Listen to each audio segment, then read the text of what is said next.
Hello friends, welcome to I study. DFCCIL dedicated freight corridor corporation of India limited की ओर से recruitment निकाली गई थी, जिसमें आप लोगों की एग्जीक्यूटिव की पोस्ट थी एंड जूनियर एग्जीक्यूटिव की पोस्ट थी।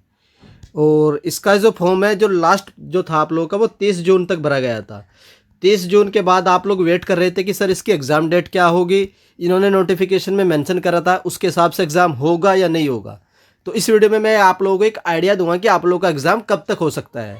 जो इन्होंने इनका जो ऑफिशियल नोटिफिकेशन आया था, उसमें जो इन्होंने एग्ज़ाम डेट डिक्लेयर कर रखी थी CBT 1 की, वो थी आप लोगों की अगस्त।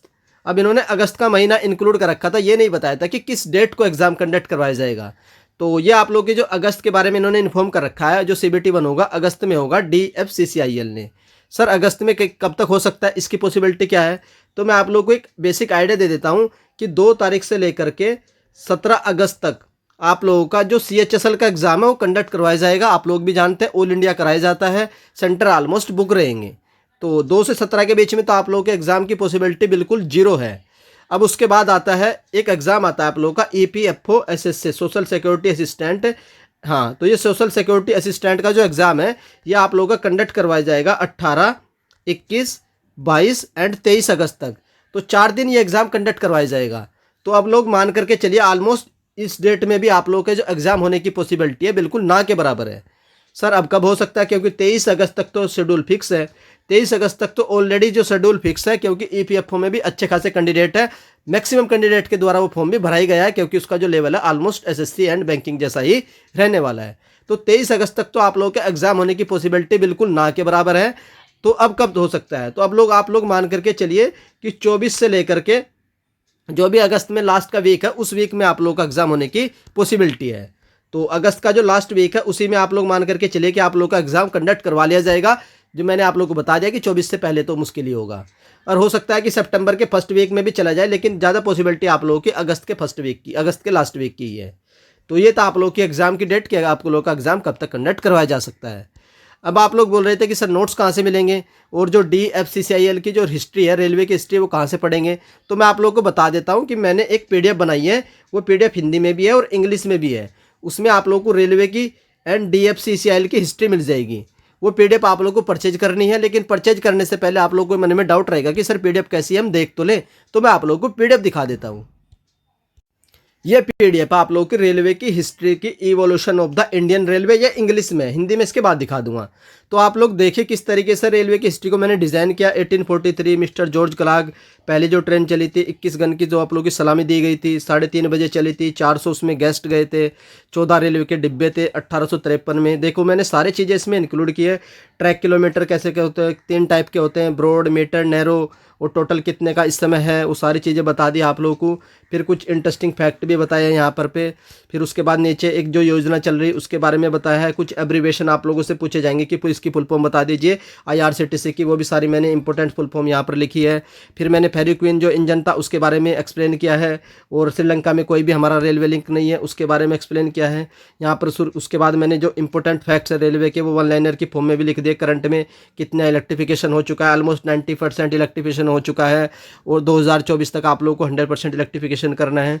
फिर उसके बाद DFCCIL की हिस्ट्री लिखी है कि कैसे कंपनी बनी थी। एक्ट आया था 1956 में, फिर 30 अक्टूबर 2006 को ये कंपनी बनाई गई थी।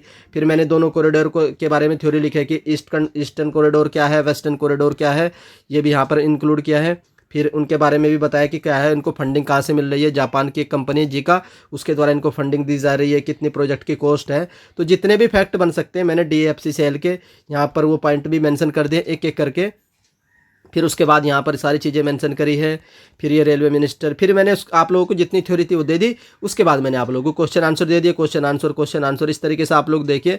इसमें 79 पेज है क्वेश्चन, इतने क्वेश्चन मिलेंगे आप लोगों को, इससे बाहर क्वेश्चन ऑलमोस्ट बनेगा ही नहीं, सारे रेलवे के ही है। ये देखिए आप लोग यहाँ पर देखिए, what is the rank of India the world, दुनिया में इंडिया की रैंक कितनी है रेलवे के मामले में तो चौथे नंबर पर आता है।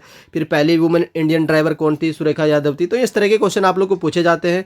पहली बार इलेक्ट्रिक ट्रेन जो रेलवे का बजट है वो एक साथ कब आया था, presentation of first railway budget in India, तो 1925 में आया था। मैंने सारी चीज़ें इसमें इंक्लूड कर दिया आप लोग की वन लाइनर। इतने फैक्ट है कि आप लोग याद भी कर पाएंगे और सारे के सारे वन लाइनर में। फिर मैंने आप लोग को यहाँ पर जोन के बारे में बता दिया है।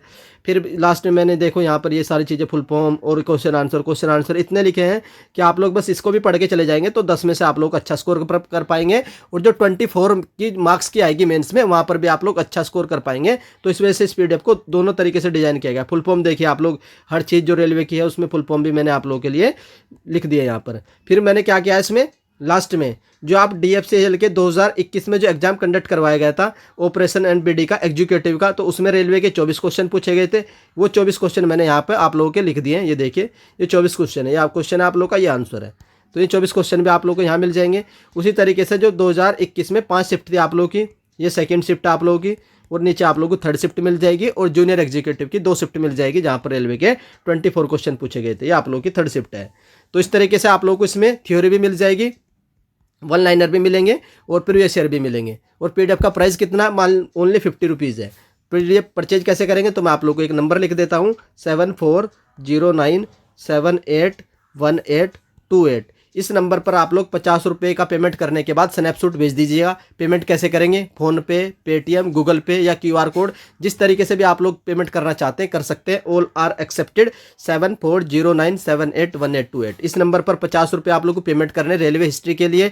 पेमेंट करने के बाद स्नैपशॉट सेम नंबर पर व्हाट्सअप कर दीजिएगा और ये जरूर मेंशन करिएगा कि सर हमें हिंदी में चाहिए कि इंग्लिश में चाहिए, क्योंकि ये इंग्लिश वाली है। अब मैं आप लोगों को शॉर्ट में हिंदी वाली भी दिखा देता हूँ। ये आप लोगों की हिंदी वाली PDF है। तो अगर आप लोग हिंदी वाली परचेज करना चाहते हैं तो हिंदी वाली परचेज कीजिए। सेम है ये भी, उसमें सारा मैंने देखो सेम चीज़ जो वहाँ थी वही मैंने आप लोगों के लिए हिंदी में भी इंक्लूड कर दिया। क्वेश्चन आंसर, रेलवे के CEO कौन है, अनिल कुमार रोहती है इस टाइम। क्वेश्चन आंसर और लास्ट में इसमें भी प्रीवियस ईयर मिल जाएंगे। तो ये PDF थी, मैंने आप लोग को बता दिया परचेज कैसे करनी है। नंबर मैंने आप लोग को दे दिया, तो आप लोग परचेज कर लीजिएगा। आई होप आप लोग को इन्फॉर्मेशन पसंद आई होगी। अगर हाई स्टडी चैनल की ओर से दी गई इन्फॉर्मेशन पसंद आती है तो आप लोग वीडियो को लाइक कर सकते हैं। और अगर चैनल पर फर्स्ट टाइम विजिट कर रहे हो तो चैनल को सब्सक्राइब कर लीजिए। अगर DFCCL की ओर से कोई भी न्यूज़ निकल कर आएगी उसकी जानकारी आप लोगों को हाई स्टडी चैनल से सबसे पहले मिल जाएगी। वीडियो देखने के लिए धन्यवाद। Thank you.